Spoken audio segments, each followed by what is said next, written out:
Вы когда-нибудь замечали, как снова и снова смотрите на старое фото в телефоне и не можете оторваться?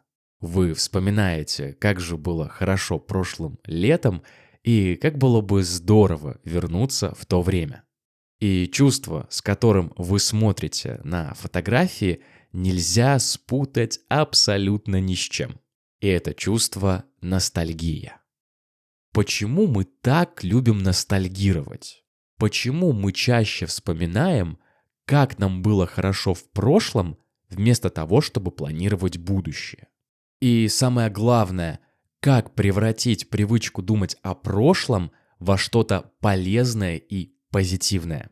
Сегодня мы будем говорить о ностальгии, о том самом чувстве, которое заставляет нас с улыбкой вспоминать прошлое, даже если в моменте мы были так несчастливы или просто не понимали, насколько нам тогда повезло. Вы слушаете Russian Flow, подкаст для тех, кто учит русский язык. Всем привет, друзья! Вы слушаете подкаст The Russian Flow, и в этом выпуске я хочу разобраться, как и почему мы ностальгируем. Что такое вообще ностальгия и как научиться жить так, чтобы в будущем не жалеть о том, что мы не сделали в прошлом. Но перед началом, как обычно, напомню. Не забудьте подписаться на подкаст, если вы этого еще не сделали. И, конечно, делитесь этим видео или ссылкой на подкаст со своими друзьями. Если, конечно, не учат русский язык. Хотя, если не учат, то все равно делитесь. Ладно, как говорится, ближе к делу. Поговорим о ностальгии.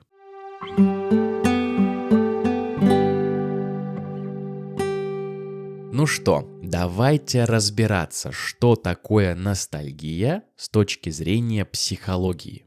Вот вы знали, что долгое время считалось, что ностальгия – это болезнь?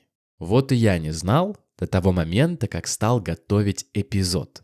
А вот в 17 веке швейцарский врач по имени Иоганн Хофер диагностировал у солдат странное заболевание – ностальгию. Диагностировать значит определить, в чем именно заключается болезнь, в чем причина какого-то состояния. Например, на осмотре врач осматривает пациента и задает вопросы, чтобы понять, что у человека болит, ну или что с ним не так. То есть диагностировать значит определить, в чем именно заключается болезнь. И вот в один прекрасный день Хофер принимал пациента, который страдал от странных симптомов. Этот пациент очень сильно тосковал, очень сильно скучал по родине, по своему дому.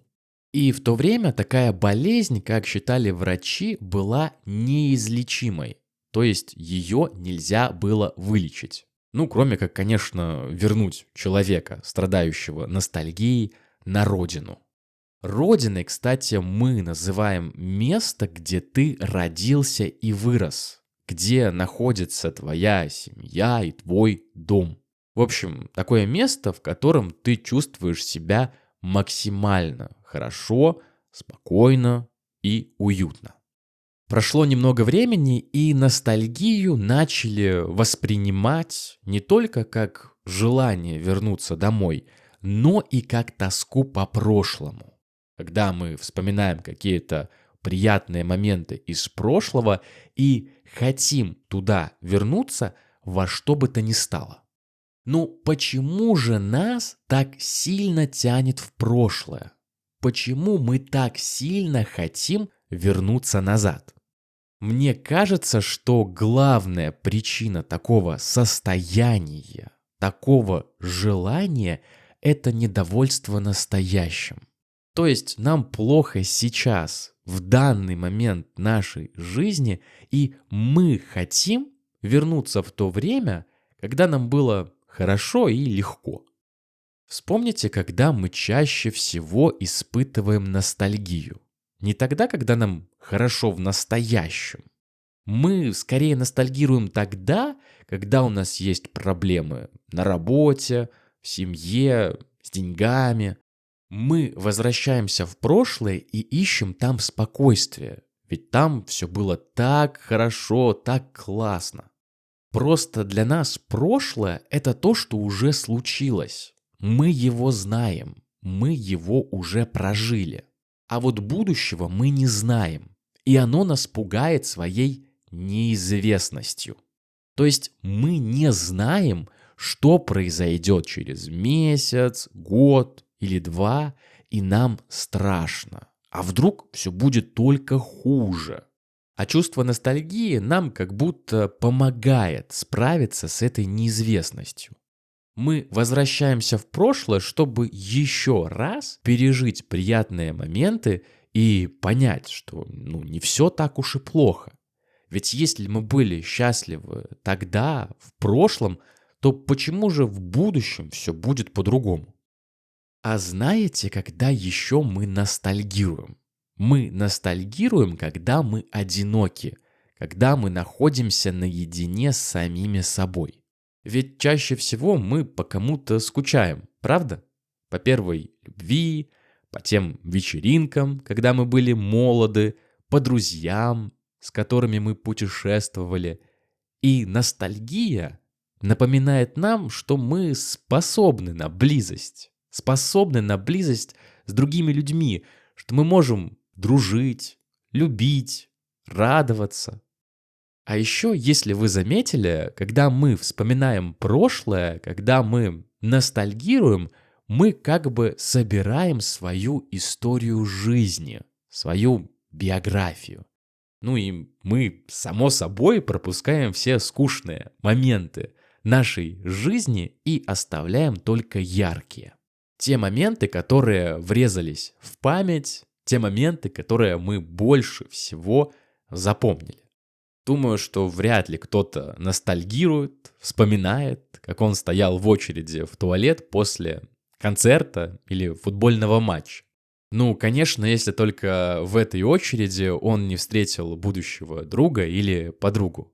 Но в основном мы, конечно, собираем события, которые оставили след в нашей жизни и которые вызвали у нас эмоции.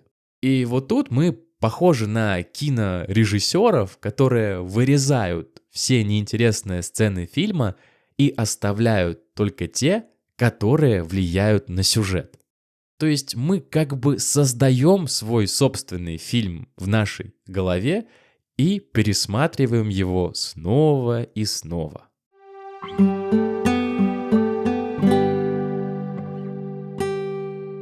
А сейчас минутка ностальгии лично от меня. Знаете, я часто замечаю, что самое теплое, самое приятное воспоминания у меня связаны со студенчеством, со временем, когда я учился в университете. И я думаю, что это происходит потому, что когда нам 18-20 лет, нам кажется, что у нас в запасе очень много времени, что мы успеем все попробовать, везде побывать и все узнать. Да, мы бедные, у нас нет денег, мы мало спим, едим кое-как, но при этом мы невероятно свободны. Нет скучной работы, злого босса, маленьких детей, проблем с деньгами, сломанной машины и всего-всего, от чего страдают взрослые. То есть, когда мы молоды, у нас почти нет ответственности. Мы ни за кого не отвечаем, только за самих себя. И для нас самая большая ответственность — это хорошо сдать экзамены и получить диплом. К тому же, когда ты студент, то и время воспринимается совсем по-другому. За один день можно прожить столько событий и испытать столько эмоций, сколько сейчас я не испытаю и за месяц. К сожалению, с возрастом время ускоряется, и дни становятся похожими друг на друга. Наша жизнь постепенно превращается в рутину. И чувство ностальгии — это наша попытка замедлить время и вернуть ту жизнь, которая у нас когда-то была. Если честно, то мне иногда кажется, что та жизнь, когда я был студентом, вовсе и не моя. Сейчас я совершенно другой человек и иногда очень скучаю по тому парню из юности. И вот здесь, как мне кажется, нужно остановиться и подумать. Когда я говорю, что очень скучаю по тому парню из юности, то я как будто жалею, что не могу вернуться в прошлое и прожить эти события еще раз. Да, с одной стороны, конечно, это так. Но с другой стороны, здесь кроется ловушка, опасность. Смотрите, мне, как и многим, иногда кажется, что лучшие моменты мы проживаем, когда мы молоды, так? Что, мол, твое время ушло, и дальше нас ждет только дорога к старости и смерти. Но почему? Почему мы так думаем?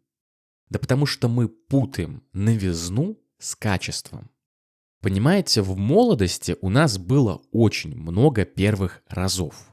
Первый поцелуй, первая вечеринка, первая работа, первое путешествие. И мозг записывает эти события, эти первые разы жирным шрифтом. То есть эти события так выделяются в нашей жизни, что нам кажется, будто все уже произошло и больше ничего интересного с нами не случится. Сейчас мы уже все знаем, все попробовали, и ощутить те острые, яркие эмоции больше мы не сможем. Эффект новизны для нас исчез, и жизнь стала серой, скучной и пустой. Но так ли это на самом деле? Может, мы просто перестали наслаждаться жизнью в настоящем, потому что все время смотрим в прошлое?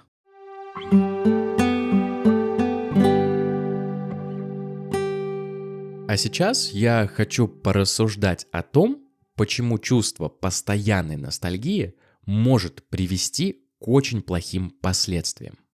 Понимаете, когда мы начинаем жить по принципу «раньше было лучше», мы совершаем две ошибки. Во-первых, мы идеализируем прошлое. То есть мы забываем все плохие моменты и вспоминаем только хорошие. Наши воспоминания становятся чередой исключительно положительных событий.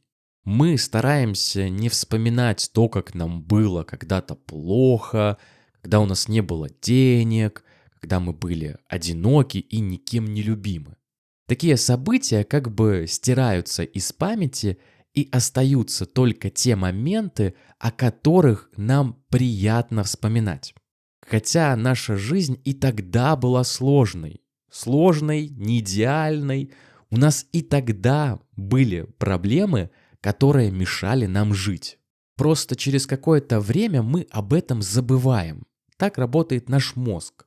Он старается оградить нас от негатива. Поэтому в следующий раз, когда вы начнете вспоминать, как вам было хорошо в прошлом, постарайтесь не обманывать себя и честно вспомнить все. Все события, которые происходили с вами. И хорошие, и плохие. И чувство тоски по прошлому будет понемногу исчезать. Вторая ошибка состоит в том, что мы как бы обесцениваем настоящее. Обесценивать – это значит считать что-то менее важным, ценным или значимым, чем оно было раньше. И когда мы обесцениваем настоящее, мы как бы свыкаемся с мыслью о том, что все лучше осталось там, в прошлом. И вот таким образом мы как будто сами себя хороним свое будущее. Мол, какой смысл стараться, что-то делать, если так же хорошо, как раньше, уже никогда не будет. Если такие мысли когда-нибудь приходили и к вам, то не переживайте. Так или иначе, это касается абсолютно всех. И здесь очень важно понять и осознать одну вещь. Да, возможно, мы действительно потеряли ту свежесть мыслей, эмоций, чувств, которые у нас были в молодости или даже в детстве. Вот с этим ничего не поделаешь. Но когда мы становимся старше, у нас появляется огромное преимущество. А именно, мы становимся мудрее. А с мудростью приходит понимание и неразрывно с этим принятие себя.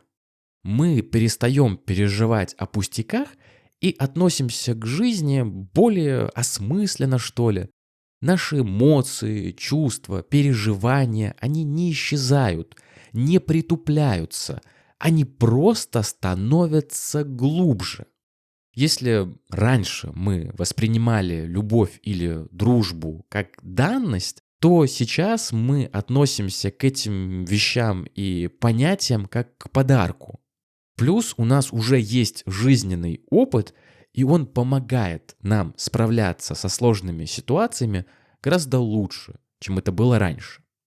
Все это я веду к тому, что человек умирает, когда умирают его мечты. А если все наши мечты остались в прошлом, то шансов на счастливую жизнь у нас просто нет. Поэтому очень важно любить прошлое не больше, чем свое настоящее, и уж тем более будущее.